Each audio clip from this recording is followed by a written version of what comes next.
Hey guys, I'm going to show you how to deactivate or delete Instagram account. So open Instagram app and log in. Next, tap your profile in the bottom right. Then tap the three-line menu in the top right corner. Once you're here, go to Account Center at the top. Next, scroll down a bit and go to Manage Accounts. Select your Instagram account and click Manage beside it. Now from the options, select Deactivation or Deletion. So here you can choose to deactivate your account, which is temporary, and you can choose to delete your account, which is permanent. So choose what you prefer and click continue. Click continue again. Enter your password if prompted and click continue. Choose a reason. Click continue.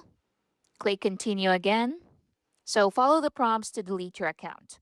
So click deactivate account to confirm the action and your account will be deactivated. And so if you want to delete your Instagram account, just follow the same steps to delete your account. So you can download a copy of your photos and other data if you want to keep them. So Instagram lets you cancel the deletion request for a limited period, typically up to 30 days, depending on your region. After that, your account and content are permanently deleted.